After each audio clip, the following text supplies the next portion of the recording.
interesantes, conversaciones reveladoras y consejos prácticos para crear un mundo más inclusivo. La capacidad de la discapacidad. Exploraremos las experiencias y logros de personas con diferentes discapacidades, desde el síndrome de Down hasta el autismo. La capacidad de la discapacidad, bajo la conducción de Marixa Morquecho. Comenzamos ahora.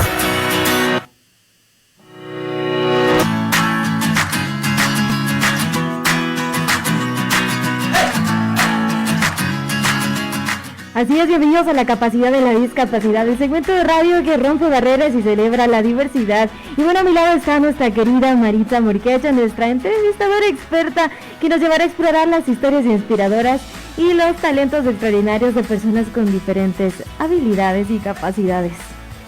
Así es, muy buenas tardes a todos nuestros amigos que nos oyen a través de Radio Bacana y también a aquellos que están conectados a través de las redes sociales. Qué gusto para mí es volver a estar con ustedes. Hemos pasado un feriado un poquito largo, pero creo que estamos todos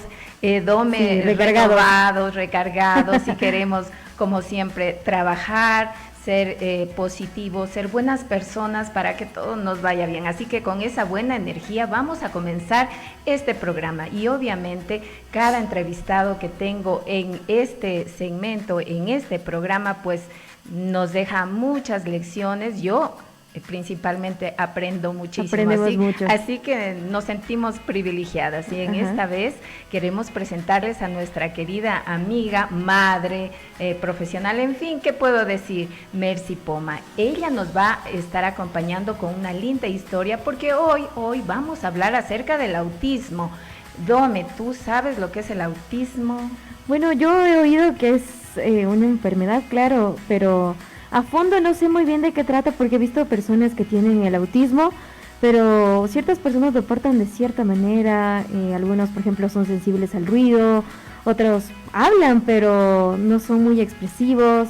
Bueno, ese es mi poco conocimiento, pero querida Mercy, queremos que tú nos expliques qué es el autismo, cuál es tu historia, queremos saber cómo ha sido tu experiencia con esto. Hola, ¿cómo están? Muy buenas tardes. Qué gusto, Mercy. Bienvenida, Mercy. Ahora que caminaba, justo me venía pensando, ¿no? El autismo es un trastorno del neurodesarrollo que afecta principalmente el área de socialización y viene mezclado pues con otros condicionantes, especialmente en el área sensorial. Entonces esto puede ocasionar que los bebés, principalmente una de las alertas es cuando no hablan, siempre están ausentes, son muy sensibles a los estímulos exteriores, puede ser el ruido, la música, o en otros casos aceptan el rock pero no aceptan otro tipo de ruidos muy pequeños, son a los colores, etcétera, ¿no? A infinidad de cosas, por eso es un espectro, puede tener muchísimas variables, entonces nunca un niño, una persona con autismo va a ser igual a otra, todas son diferentes y sus abordajes también son diferentes, de ahí la complejidad en sí de esta condición de vida. Y yo te escucho y digo, wow, es una experta, porque ya hemos empezado a romper el primer mito, no es una enfermedad, tú nos has dicho hoy, pero esta experticia viene de tu experiencia personal, de ese hermoso ser que Dios te regaló para justamente compartir todas estas experiencias que seguro van a servir a otras madres que a lo mejor recién les dieron un diagnóstico o tienen alguna sospecha. Cuéntanos un poquito de tu historia. Bueno, mi hijo, Pablo, él tiene 20 años. Contar él es toda una historia, ¿no? Es una historia muy dolorosa, si lo vemos desde el lado de vista del amor de madre, y muy fructífera y fortalecedora a nivel humano también. Pablito, él siempre fue diferente, siempre, desde que nació. Él era un bebé demasiado tranquilo, luego pasó a ser un bebé extremadamente sensible porque lloraba y nadie sabía la razón. Cuando ya empezó a ser más grande, claro, su caminar y todo fue normal, él caminó a los 11 meses. El pañal fue un poquito más complicado que lo deje, pero él no habló. Entonces, el primer diagnóstico, la primera sospecha fue que él era sordo. Lo llevamos a un otorrino. El otorrino nos envió a hacer potenciales evocados en Cuenca. Y en Cuenca pues ya nos dijeron que no había absolutamente nada, que más bien él tenía autismo. Y así fue el inicio, ¿no? Él era un niño que no sentía el dolor, y aparte era sensible a las máscaras, a los colores. Él no se podía pasar por un parque, por un monumento, no había carnaval, no había año viejo, no había nada. Es decir, digamos, si estaba en un lugar donde había colores muy fuertes, se ponía sensible. Si había mucho ruido también. Sí, pero paradójicamente él se calmaba con el rock. Ah. Ya, no le gustaban los ruidos, pero le gustaba el rock. Mira. Entonces el rock lo calmaba. ¿Y cómo lo descubrieron? En una feria, nosotros fuimos y él ya se puso mal porque había mucha gente y ya se alteró, ya lloraba. Y justo había un concierto de rock ahí en la explanada y lo llevamos y se calmó. Pero salía de ahí y ya lloraba. Él es muy sensible también a las energías. Él no entraba a un lugar donde había alguien que comúnmente decimos pesado. Si él sentía que esa persona era como pesada, como que negativa, no era de buen corazón, exactamente, él estallaba en llanto. Pero era un llanto con interruptor. O sea, entraba y lloraba, daba un paso afuera y se calmaba. O sea, era un llanto diferente. Entonces, así fue el inicio, ¿no? Entonces luego vinimos a Loja, bueno, después de lo de Cuenca ya se vino a Loja. O sea, ustedes vivían en Loja. Sí. Cuando te dieron el diagnóstico, ¿cuántos años tenía tu hijito? Pablo tenía 2 años y medio. 2 años y medio. Sí. Que esa es la edad que más o menos ya pueden dar un diagnóstico. Sí, lo que pasa es que generalmente se da ya los niños a nivel motor están ya bien, han dejado el pañal, han empezado a hablar. Entonces, ellos no hablan. Obviamente hay cosas más, no miran, por ejemplo, y si es que hablan no hay intención comunicativa, es un lenguaje robotizado. Estas pueden ser algunas características, si alguna de nuestras mamitas o familiares están pasando por esto, deberían tomar cartas en el asunto, ¿verdad? Claro, especialmente es la falta de lenguaje, ¿no? Cuando no hablan, no puede ser autismo, pero hay algo a nivel cerebral, hay algo que se interrumpió a nivel en el proceso del neurodesarrollo. Entonces significa que hay algo más. No es así nomás. La gente dice, no, es que mi papá habló lento, mis primos hablaron lento, pero es que a lo mejor genéticamente o qué sé yo, viene algo pasó. Y obviamente este tiempo donde hay tanto y no hay nada a la vez, o sea, inclusive las pantallas también ayudan mucho a que los niños tienen ahorita muchos problemas de lenguaje originados por la pantalla, pero si a eso le sumamos en un niño con probable autismo que no te mire a los ojos, que sea extremadamente sensible al ruido, que tenga problemas a nivel de la comida, que sea muy específico en sus comidas, o por ejemplo hay niños que solo toman horchata, solo bebidas rojas, comen frutas rojas y así. Entonces en esos niños sí hay que tener ya un poquito más de cuidado y llevarlos a hacer evaluar. Mercy, ¿con quién se los puede evaluar? Perdón que desmenuce la entrevista, pero habrá papás que no saben nada. Lo que pasa es que aquí en Loja es súper difícil. Ya aquí en Loja, al menos, bueno, ahora no, como mi hijo ya creció, me deslindé un poco de eso, pero cuando Pablo estaba pequeñito no había. Generalmente se lo llevaba a Cuenca. Ahora mismo el neuropediatra, ellos en Cuenca los valoran me parece que es en la clínica Monte Sinaí donde están 2 o 3. Ellos generalmente trabajan más, ¿no? Ya. Aquí en Loja me contaron recientemente que hay una neuropsicóloga que no había, recientemente allá ese servicio.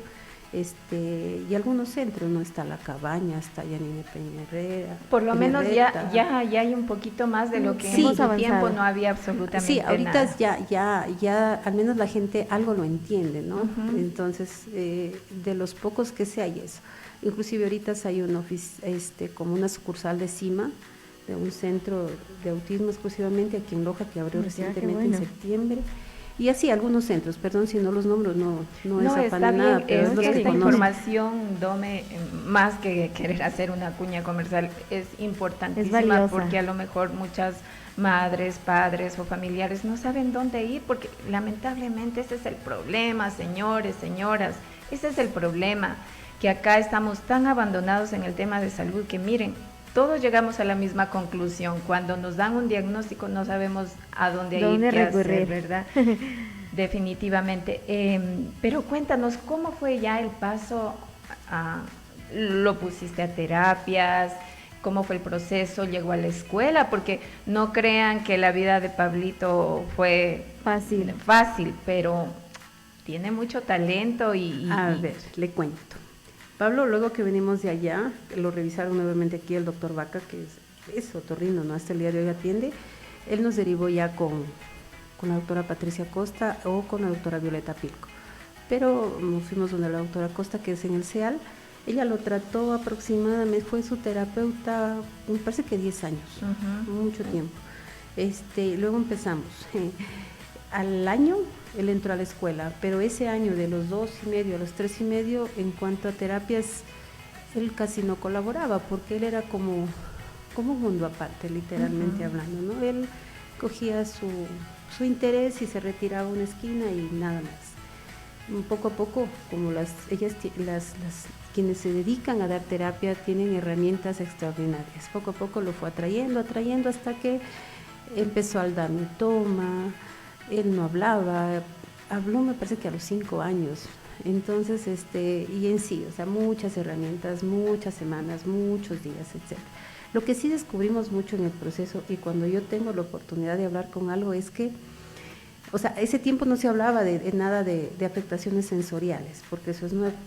Pero nosotros sí descubrimos que era como que él no se sentía a sí mismo, no se sentía, era como que no existía, decíamos en nuestra ignorancia.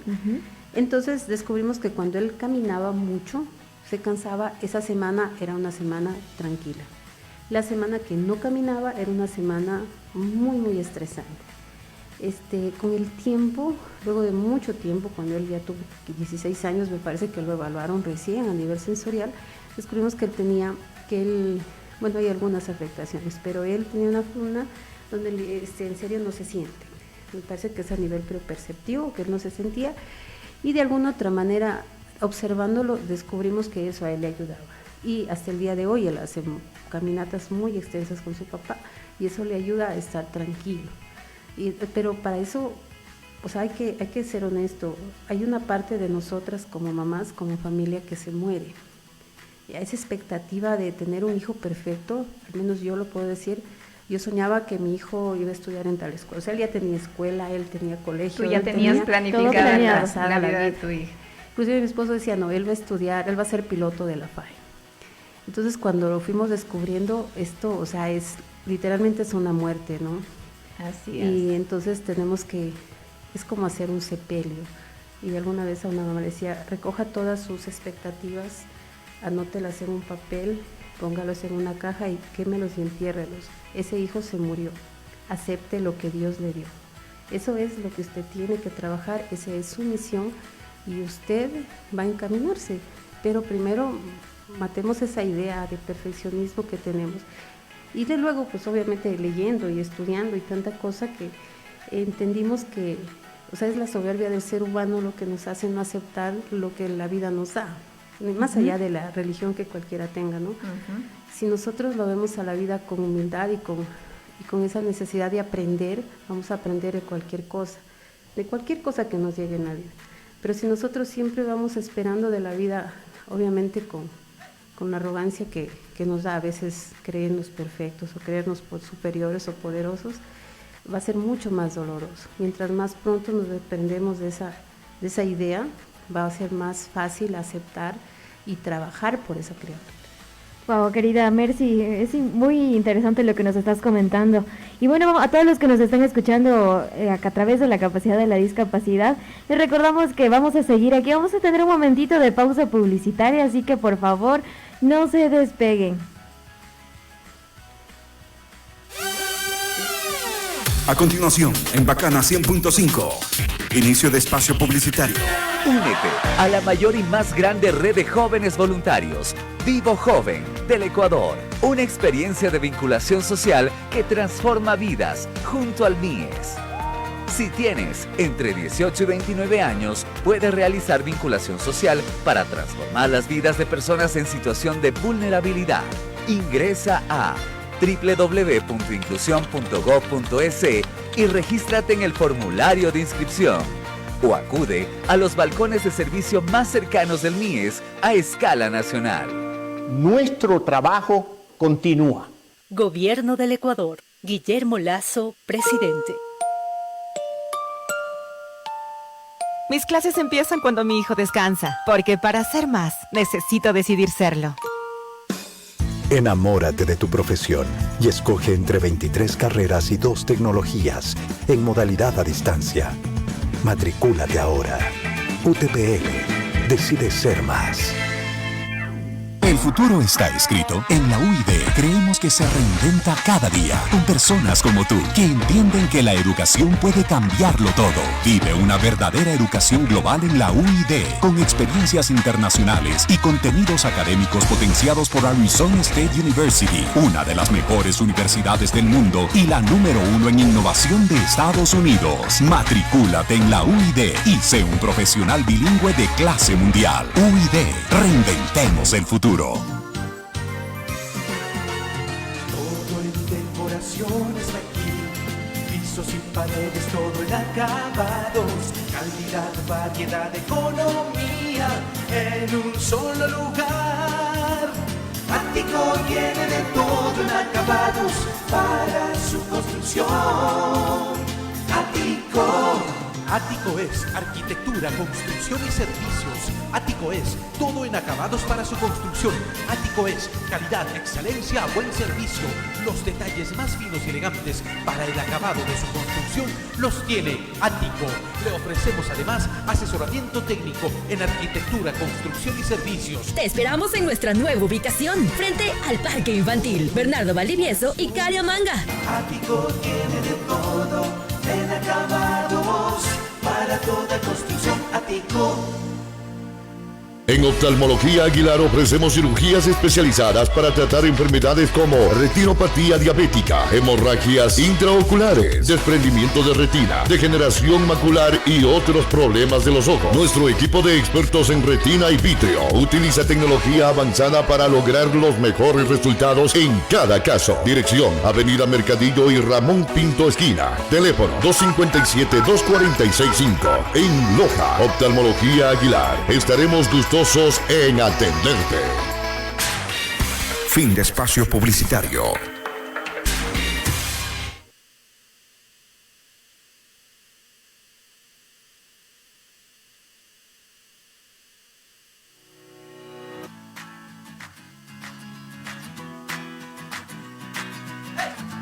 Continuamos con más de la capacidad de la discapacidad. Por supuesto, nuestra querida Mercy nos estaba contando acerca sobre su historia. Y bueno, querida Mercy, quería preguntarte, ¿qué recomiendas a las mamás que recién se enteran que su hijo tiene autismo? ¿Qué pasos pueden seguir? ¿Qué medidas pueden tomar? Porque, bueno, en mi caso, tengo una llegada que se enteró que su hijo tenía autismo a los 4 años y fue muy choqueante para ella. Y realmente, ¿cómo les dirías tú a esas mamás que a lo mejor se enteran ya muy tarde que su hijo tiene autismo? ¿Cómo lo pueden percibir? ¿Cómo lo pueden comprender? ¿Qué les motivas? ¿Qué consejos les das? Yo creo que lo primero es, como les decía, vamos a abrazar lo que la vida nos dio. Ya, el segundo que les puedo decir es que a alguien de la casa tiene que sacrificar como que el éxito, digámoslo así, que llamamos no común. No es lo mismo que él tenga 1000 terapias a que mamá vaya a las terapias. Así es. Ya, entonces es necesario que la mamá, el papá, qué sé yo, alguien esté con él y le dé la seguridad que necesita él. Ya, hay veces que no hay cómo esas circunstancias, pero probablemente después del trabajo pueda salir a caminar, pueda ir a nadar. Esas actividades sí tiene que hacerlo con alguien muy allegado a él. Ellos hacen lazos con muy pocas personas. Sí, es verdad. Entonces esos lazos la persona con la que tiene ese lazo tiene que estar al lado porque es la única fuente de seguridad que tiene. Como tienen esos problemas de socialización, entonces va a ser muy difícil. La única persona con la que van a estar seguros es la mamá. Y en este caso has sido tú el que has estado con tu hijo, tu familia. ¿Cómo fue el proceso? ¿Cómo luego de que ya lo supieron, cómo se organizaron? Porque si bien tú dices, necesitan pues acudir, ¿cómo se organizaron en casa? Porque eso también tiene que ver con el estar bien, apoyar a tu ser amado. Bueno, yo me dediqué a Pablo muchísimos años, de hecho hasta ahora, ¿no? Galo, mi esposo, él ya estaba trabajando en el municipio, obviamente él dijo, me quedo acá, porque necesita que alguien esté estable económicamente para que el otro pueda moverse. Moverse, entonces lo hicimos así. Es una historia muy larga, pero le resumo brevemente. Pablo estuvo en una guardería del municipio. Él estuvo en los 3 años y medio, entró. No hubo cupo para su edad, pero como había uno para el año, o sea, para los más chiquis no importa, lo cogimos, porque no había más. Claro. Entonces a la semana lo quisieron votar porque tenía autismo. Y luego de eso la doctora Cecilia Moscoso, que aprovecho para dar un agradecimiento en el alma, porque ella lo autorizó, literalmente las obligó a recibirlo. Y él estuvo ahí 3 años, hasta que acabó segundo de inicial, por decirlo así. Luego pasó al Tesoro del Saber, estuvo con Tania Ordóñez, que es muy buena. Tanita la conocemos, sí. Después, sí, ahora se dedica a ayudarlos a los niños en terapias de aprendizaje. Exacto. Sí. Entonces Tania fue profesora de él 2 años. Dios es bueno y misericordioso porque ella lo puso, y de hecho con ella es de las pocas mujeres con las que él habla, o de las pocas personas con las que él tiene esa confianza de hablar y de ser él. Luego de eso él terminó en la escuela. Pablo no tiene problemas de aprendizaje, de hecho él aprende solo, aprendió a escribir solo, aprendió las vocales, aprendió a leer, aprendió un número, aprendió todos. De hecho le ponía, bueno, y así, o sea, nunca hubo problemas de aprendizaje, jamás. O sea, él aprendía a veces muy rápido. Y terminó la escuela eran poquitos alumnos, entonces para eso fue fácil. Fue fácil que él esté ahí. Que él se adapte. Luego de ITER pasó al técnico, al colegio. Un colegio de muchos alumnos. Claro. Pero, otro desafío. Ajá, ¿y cómo fue eso? Ahí es difícil, porque obviamente ellos todos quieren que los niños marchen así rectito y él es de los que iba dando vueltas. Entonces, obviamente cuando hablé con la directora del ciclo básico me dijo que me lo llevara. Que se lo lleve. Dijo, pero yo creo que en tal caso usted debería ponerlo en otro lugar, porque aquí no le vamos a poder dar lo que usted quiere. Es que eso es más fácil, ¿no? Claro. Que asumir el reto. Entonces yo le dije, sabe que mi hijo tiene que vivir en este mundo y este mundo es de muchísimas personas, así que él no puede estar exiliado. Claro, la gente tiene que aceptarlo también. Claro que sí. Entonces luego de eso pues empecé porque yo era de las mamás que me metía y hasta peleaba. Entonces pedía que me den un espacio para hacer la sensibilización. Entonces de nada servía, pero bueno. Pero no hay trabajito que no sea. Exacto, que los profesores no quieren, que ese no es horario de los profesores, etcétera, etcétera. Eso lo hicimos hasta 10º. En 9º Pablo tuvo un problema con una profesora, porque esta profesora le dijo que él no era hábil y de pena te pongo 6. Pablo es de los niños que no le gusta que le hagan sus cosas y él lo hacía. Así sea chueco, pero lo hacía él. Claro. Entonces estas profesoras de estas que creen que presentar algo que no sea de ellos está bien y lo hirió en el alma. Mi hijo retrocedió mucho, él dejó de mirar, empezó a hablar solo. O sea, tuvo muchos haberlo problemas. Desvalorizado y haberlo discriminado en otras clases. Claro, luego de eso yo tuve la oportunidad de hablar con la subsecretaria de Educación Inclusiva, que justo estuvo aquí en Loja, y pues yo les conté el caso de lo que había pasado. Supe que le hicieron una auditoría escolar al colegio. No fue mi intención jamás esa. Mi intención, yo siempre dije que no puede ser posible que una adaptación curricular sea el respeto. Claro. El respeto es algo inherente al ser igualdad, humano. Más que nada. Humano independientemente. Claro, luego pasó a primero bachillerato, quise hacer otra, hablé con el vicerrector, no me acuerdo el nombre mejor. Él me dijo que él me daba permiso siempre y cuando yo haga como que el plan curricular para todos los casos. Le dije que yo no tenía por qué hacerlo. ¿Por qué? No eres la docente. Y tampoco soy el DESE, para eso está el DESE, supuestamente. Pero los DESEs como nunca funcionan, entonces es otra historia. O sea, querían el trabajito que le hagan. Exactamente. Entonces dije, no hay más. Y mi hijo también me dijo, madre, basta, no te metas más, no hables más, yo puedo solo. Luego de eso vino la pandemia, que fue otro reto, porque yo lo veía a él y él daba vueltas en su cuarto, de aburrimiento y de todo. Y pasó, vino el bachillerato, lo terminó. Es que él es un niño muy disciplinado, extremadamente disciplinado, entonces él hace sus deberes, tiene que investigar lo que investiga. O sea, él tiene su orden, sí, hace su horario de cumplir cada cosa. Exacto, y cuando tiene que investigar, investiga más. De hecho, le cuento que cuando él estudiaba álgebra, y dan estos programas de, esos problemas medio raros que son, no, y eran ecuaciones en sí. Entonces yo preocupaba porque eran ecuaciones ya de estas más complicadas, que a uno le cuesta. Claro, entonces un día le veo el cuaderno y él ponía la respuesta. Le digo, Pablo, pero haz el procedimiento. No, digo, tienes que hacerlo. Y la respuesta estaba bien. O sea, él lo hacía. Sí, él así, veía esa. Y lo hacía en su mente. Y la ponía, no, ni lo hacía en su mente. O sea, él veía la ecuación y ponía la respuesta. O sea, y cuando hacía el procedimiento no le salía. Entonces, o sea, era su cabeza, que es diferente, o sea, él es diferente. Piensa diferente. Y entonces, por mí, yo no me hacía problema. Claro. Más bien, los profesores, yo siempre le decía, Pablito, pero ¿y por qué no hablas de esto? Porque si usted le pregunta a él de algo, lo dice, por ejemplo, una película con él te va a decir quién es el director, cuáles fueron los comentarios, o sea, sabe la historia completa. Es muy detallista. Entonces, pero decía, Pablo, ¿y por qué no hablas así en filosofía? No, madre, dijo, ¿para qué? No hay necesidad. Entonces cuando en el colegio pedía, igual le ponían al ladito del nombre con letras grandotas autista.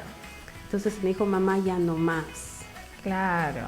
Ya no quería que lo etiqueten, claro, quería que lo traten como una persona normal. Una persona normal, y eso es lo malo, eso es lo malo de que, caramba, etiquetan a la persona y no ven sus cualidades. Claro, entonces jamás podían exactamente ver lo que él era. Lo que él era. Y junto con el colegio, él empezó el conservatorio a los 9 años, él se graduó del colegio y se graduó del conservatorio, él estudió violín, pero también aprendió a tocar piano y también toca guitarra un poquito. Wow. Y me mandaste unas lindas fotos de sus recitales, me imagino. Claro, y él siempre podía con las dos cosas. Es que lo que digo, todo depende de la observación que un papá tenga. Yo descubrí que mi hijo tenía este problema de la percepción de sí mismo, entonces teníamos que tenerlo a él siempre así como cansado para que se sienta su cuerpo. Percepción de sí mismo significa que él no se sentía. Exactamente. Por eso no sentía dolor. Exactamente.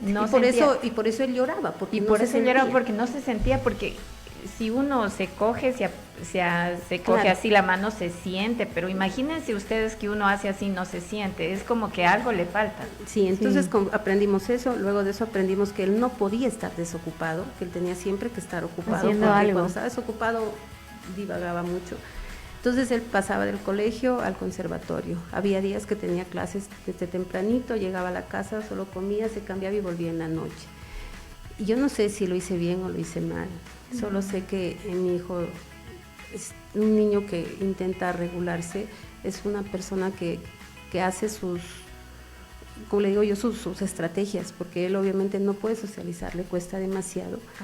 Pero en cambio, por ejemplo, ahora él le gusta los álbumes de esto del mundial. Y cuando fue el mundial, ahora me parece que fue reciente, no me acuerdo. Ya hace un año. Ya ve, hace un año. Entonces él justo estábamos en esto todavía esto del COVID todavía estaba medio nuevo. Entonces Pablo cogió un día, tenía muchos cromos, dijo, me voy. Digo, ¿a dónde? Voy a cambiarlos. A intercambiarlos. Dije, bueno, entonces dije, ¿dónde? Al Hipervalle. Se fue. Digo, Pablo, pero ¿y cómo haces? Un día ya me entró a curiosidad, digo, ¿cómo haces? Porque eso de que tienes que irte y decirle, no, dice, verás, mamá, yo hago lo siguiente, me voy y me siento, pongo mi álbum y mi pila de cromos. Entonces, como la gente me ve que tengo eso, se acercan a cambiarme los cromos. Entonces yo le dije, alguna vez comenté con él, digo, mira, él hace estrategias para poder acercarse o que se acerquen a mí. Claro. Para poder socializar. O sea, él busca la forma que la gente, él le cuesta acercarse, pero hace que la gente se acerque a él. Exactamente. Entonces, por eso ahora, por ejemplo, que entró a la universidad, el primer ciclo para él fue muy duro, porque le costó, o sea, no fue algo que le generó crisis, pero le costó. Claro. Porque la socialización en él es más complicada. Obviamente, como se juntan chicos de todos los colegios y bueno, de todos los niveles, no tanto, estudian la técnica, ya como que se restringe un poco, digámoslo así, pero en cambio se le dificultó. ¿Y por qué eligió economía? Porque economía nos decías que sí. Es que le gusta. Es que lo que le digo, o sea, Le de gustan hecho, los de hecho me hubiera gustado traerlo, pero no hubiera aceptado, él no le gusta estar así en el micrófono. Y si lo dice, va a decir 2 palabras y no va a decir nada más. Claro. Usted le pregunta lo que él, por ejemplo, la Segunda Guerra Mundial, ese es un tema que le apasiona. Él se sabe absolutamente todo, habla de Churchill. O sea, es como un filósofo. Sí, él es una enciclopedia. Entonces, cuando a él le dicen, le mandan a estudiar, entonces él no es que lee una cosa. Él lee por lo menos 10 fuentes y luego de eso dice, mira, esto es. Yo le pregunté, le digo, ¿cómo haces? Le digo, ¿cómo aprendes? Verás, mamá, me dijo. No, verás, madre. Él dice, pocas veces dice mamá, él dice madre. Madre dice, yo leo todo y luego de eso los uno. Y entonces ya sé todo. Ese está en su mapa mental para aprender. Exactamente, él tiene eso. Por ejemplo, por eso le contaba que ahora se fue de viaje, porque entró al grupo de la universidad, de los violines, de la camerata, y es la primera vez que se iba solo. Entonces, por un lado, yo ya le indiqué lo que tiene que hacer, entonces Pablo, tienes que hacer esto, pero es lo que yo le decía, hay que soltarlos. Exacto. Yo ya llegó un punto en donde él es un adulto y yo lo tengo, tiene que soltarse. ¿Y qué tal le fue? Bien. Vino contento, llegó anoche, estaba contento. Qué bueno. Con todo lo que hicieron. Me preocupa mucho cuando él se queda sin cosas que hacer, porque entonces es cuando empieza a caminar. Sí, él camina dando vueltas y cuando está muy aburrido mueve la cabeza. Es porque cuando movió la cabeza, eso es porque está a punto de estallar la cabeza. Tú ya le conoces, ya sabes. Sí. Entonces yo le decía, pero Pablo, antes de que pase eso, pero lo manejó muy bien, entonces no creo que... Hemos caminado mucho. Mira, como anécdota, o sea, para que muchas veces cuando a Pablo lo ven muchos papás, dice, pero es que él está bien, y de cierto modo les da ansiedad verlo, pero es que nadie vio el proceso. Nadie vio el proceso, todo lo que tú has pasado, cómo has peleado. Yo tuve una bebé que ahorita tiene 9 años, cuando él tenía 11 años. Entonces ese tiempo yo andaba con él al conservatorio, lo esperaba fuera del aula para que cuando salga me vea a mí. Entonces él estaba tranquilo porque sabía que yo estaba esperando. Y luego de eso subíamos en bus o subíamos caminando. Nunca subimos por el mismo lado. Y del conservatorio a Pucará, pues la distancia sería... lejísimo. Entonces un día subíamos por un lado, otro día subíamos por el otro, cosa que su cabeza aprenda a moverse por todo lado. No que sea muy estricto en sus cosas. Luego, entonces, cuando solo para que él ande en bus, pague el bus, sepa dónde detenerse, sepa dónde sentarse, cómo cuidarse y todo eso, pasó un año. O sea, los 9 meses de embarazo yo me dediqué a enseñarle a él eso. Pero ya, o sea, por eso les digo, a ellos, con ellos alguien tiene que sentarse, enseñarles, alguien tiene que darles lo que las papás podemos dar, dedicarse a la vida. Entonces yo a él le enseñé. Entonces cuando la gente lo ve, dice, no, pero él está bien. No, cada proceso de él, cada logro de él, por ejemplo, en este caso, algo tan sencillo como el bus, nos demoró casi un año. Y a pesar de eso, luego de eso se extravió un par de veces. Entonces, decía, mami, ¿qué te pasó? Es que me fui por otro camino, quería explorar otro lado, enseñarle que por esos lados no, que las casas viejas no se entra porque puede haber gente mala, puede estar. Eso costó su tiempo, porque él decía que hay algo en el internet. Entonces, entendiéndote para todos los padres que tienen esta circunstancia, no es así, o sea, no se deben desesperar, tienen que, aquí es la amiga paciencia. Es todos los días, a cada rato, hay que observarlos. Cuando él tenía 3 años nos enseñaron, es un psicólogo, dijo, tiene que usted descifrar su hijo, siéntese y... Es decir, el primer consejo básico, observar a tu hijo. Claro, obsérvalo cuándo reacciona, por qué reacciona, cómo reacciona, las formas, porque no todas las reacciones son diferentes, es como el llanto, es como el maullido del gato, el gato maulla en diferentes tonos, pero es por algo. En ellos es igual. Hay una reacción para cada cosa, no reaccionan siempre de la misma manera para lo mismo. Entonces vas a entender qué come, qué no le gusta, o sea, en ellos literalmente tienes que descifrar cómo es su reacción. Cuando hayamos descifrado eso, entonces vamos a dar el siguiente paso, porque vas a cuidar. No, esto no, porque lo va a poner mal. O esto sí, así poquito, para que él empiece poco a poco vaya tolerando. Exactamente. Pero es que ese trabajo que dura años, Claro, eso no es que me propongo un mes y ya, no es de toda la vida prácticamente. Ese trabajito, los papás a veces no lo quieren hacer. ¿Ya? Entonces obviamente no van a tener los resultados mismos que resultados. esperan. Y obviamente también el autismo es un espectro tan grande que nunca nadie es igual al otro. Pero si algo funciona es la observación en cualquiera de los casos. Y yo te digo, al menos yo tengo mi hijo que tiene síndrome de Down, bueno, y él tiene sus características y ya. Pero, por ejemplo, tu hijo se lo ve muy bien y tienen una doble discriminación porque piensan que son malcriados, porque la mamá no los educa bien, y en fin, que hacen un berrinche, cuando no es esa la situación. Las escuelas son muy dolorosas, el sistema educativo es muy cruel, ya porque un niño es vulnerado en sus derechos. Obviamente yo sé que hay niños que pueden ser incluidos y otros no, por sus condiciones y por respeto a sus otros compañeros. Pero hay niños que sí pueden ser incluidos y sin embargo son aislados. Y no quieren hacer nada y más. Con todo el respeto a los profesores no quieren hacer el deber. O sea, si fuera de calificarles el deber, sacarán 0, porque no hacen su deber. Chicas, les interrumpo porque tenemos una llamada. A ver. Adelante, ¿nos escuchas? Se fue. Se nos fue. Pero seguro quería compartir esta bonita historia. A lo mejor era un profesor, pero le digo, no es ánimo de no tenga miedo. No, está bien. Pero yo creo que los profesores tienen que, todos somos maestros de una u otra forma, tenemos que estudiar, porque nadie está exento de sufrir una discapacidad. Si no es hoy, es mañana. O si puede no es ser su algo hijo, temporal. Es su nieto. O sea, todos lo vamos a tener una vez en la vida. Y como dijiste, el autismo no tiene rostro. El autismo puede doler demasiado en unos casos. Ya yo puedo hablarte de muchos niños, puedo hablar de Steve, de Josué, de Martín, de Damián, de Axel. O sea, hay muchísimos casos, cada uno con diferentes tipos de afectación. Niños adultos, ya en el caso de Steve, que pasa en su casita porque tiene problemas al ruido, pero es una persona que podría trabajar de alguna manera. Josué igual. Entonces son circunstancias que sí, como sociedad debemos de trabajar por mejorar, o sea, por integrarlos, buscar esas maneras.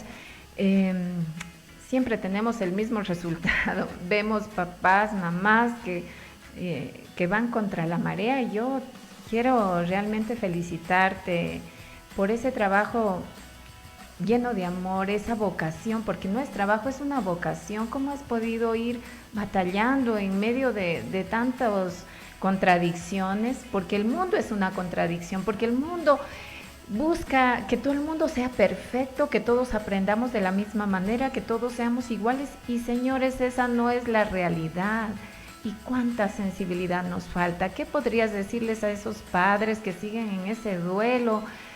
Que claro que la tarea no va a ser fácil, pero yo digo, si Dios nos envió esta persona tan especial, algún día cuando vayamos al cielo nos va a decir, ¿qué hiciste por esa persona? Y yo qué le voy a decir, es que no tuve tiempo, es que no tuve plata, es que yo me imagino que uno tendría que decirle, bueno, Señor, con dinero, sin dinero, con tiempo, sin tiempo, trate de hacerlo feliz.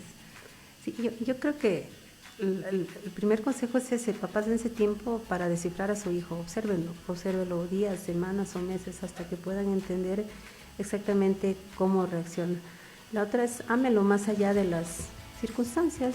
Si no habla, perfecto, yo lo amo porque es mi hijo, no porque hable. O sea, hay muchísimas cosas. Yo digo, el autismo puede doler mucho. Y alguna vez hablaba con una mamá cuyo hijo tiene otro tipo de afectación, que él, está en otra condición. Me decía, mira, pero igual duele. Mi hijo es funcional, sí, pero que él salga a una sociedad tan cruel, con la mente que él tiene tan inocente, porque es un hombre muy inocente, él es muy vulnerable a todos. En cambio, tu hijo está en la casa, obviamente te duele ese hecho, pero sabes que él está cuidado. O sea, el autismo en cualquier circunstancia puede llegar a ser muy doloroso, pero solo como papás vamos a poder marcar la diferencia en la vida de ellos. Daisy, si hay alguien, porque ustedes también tienen una fundación, una asociación, eso justo les quería preguntar, si formas parte de alguna fundación o... Mira, nosotros tenemos APAL. Ya, aparte en estos momentos está pasando como por un proceso de quietud, ya, porque hubieron ciertas circunstancias. ¿Ya? Pero es probable que a partir de diciembre esto nuevamente vuelva a funcionar. APAL abraza a muchos papás, ¿no? Éramos 30 hasta la última vez que nos reuníamos. Bastantes. Y hay muchísimos más. Somos un grupo de apoyo porque, yo les vuelvo a repetir, el autismo duele, más allá de cualquier el autismo duele. Y me imagino que no hay como otra madre que pase lo mismo que te pueda entender. Si tal vez tienes la bondad de ayudarnos con un número, un contacto, si alguna madre quiere compartir contigo, o sea, al menos quiere que le escuchen, porque a veces hasta eso nos falta. Mira, yo lo que por el momento podemos darnos, en Facebook lo encuentras como autismóloga. ¿Ya? Yo creo que de aquí a unos 15 días más o menos ya está resuelto el asunto legal para poderles dar un número exactamente de quién va a poder servir. Pero algo el contacto. Que puedo decirte, antes del contacto es lo siguiente. Y esto no es solo para los niños con autismo, los hermanos de los niños con discapacidad sufren mucho. O sea, todos nosotros nos enfocamos a mi hijo. Usted se enfoca a su hijo. Exacto. Yo me enfoqué a mi hijo, pero dolorosamente los hermanos quedan al lado, como a un lado, rezagados. Esto causa mucho dolor y nos causa muchos problemas cuando llega la adolescencia y la edad adulta, hay mucha inseguridad. Así que los papás no abandonemos ese niño, regalémosle un día exclusivo a esa criatura que está dentro del rango normal, pero sin embargo está aislado porque su hermano necesita más ayuda. O sea, eso yo lo he vivido en carne propia y me ha dolido mucho como mamá, porque no tuve las herramientas para hacerlo en su tiempo, pero sí puedo decirles a los que están empezando que procuremos darles la atención y el amor que se merecen. ¿Sí? Es decir, por igual. Si es que el 80% pasó con mi hijo, pero también le voy a dar un día especial. Y a mí me sucede eso, francamente. A mí me sucede que tengo que darle mi espacio a mi hijo. Y lo del número, yo les doy mi número, pero o sea, yo soy miembro de APAL, no soy la directiva de APAL. O sea, pero igual para que tengan una amiga que todos queremos ser escuchados, querida Mercy, y creo que eso es importante. Y ustedes es una cátedra abierta porque realmente tantas experiencias, no hay nada más que la vivencia, el amor y a veces solamente una palabra sirve para hacerle clic a la otra persona y trate de ayudar a su hijo. Ya, mira, mi número, Mercy Poma, para servirles al que pueda, ¿no? Al que esté en mis manos, mi número es el 0994 13 45 85. Si está en mis manos poderles ayudar, con todo gusto, menos si no me llaman ni del CONADIS, ni de los ministerios, ni de nada. Nos cansamos de golpearles sus puertas y nos cansamos de escucharles sus leyes. Así que, por favor, reúnanse entre ustedes y discutan sus leyes. A nosotros los papás déjennos fuera de sus reuniones que no nos sirven para nada. Para nada, porque igual todos los años nos vuelven a convocar y es la misma agenda de desarrollo y que nunca llega donde nosotros. Sí, y la misma persona que está ahí y gana su sueldo por llamarnos por teléfono. Nosotros no queremos escucharlo, nosotros queremos soluciones. Queremos soluciones y no la hay, pero hay este espacio y por eso estamos queriendo sensibilizar. Bueno, se nos terminó el programa, se acabó siempre, nos quedamos Dome con mil preguntas que hacer, pero realmente quiero felicitarte, Mercy, por esa lucha, por ese amor incondicional, porque ayer estuvimos celebrando el Día del Cuidador y el cuidador realmente, como dijo Mercy, da su vida, sacrifica sus sueños, todo por ese ser amado. Pero estamos seguros que la recompensa va a ser grande con tu hijo, con toda tu familia. Y con este lindo mensaje, entonces nos vamos, Dome, esperándolos para el próximo lunes y ya saben, todos a poner el mejor corazón de la inclusión. Así es. Recuerden que la diversidad nos hace más fuerte y unidos como comunidad. Así que muchas gracias, Mercy. Esperemos que vuelvas muy pronto a la capacidad de la discapacidad. Maritza, estamos despedidos.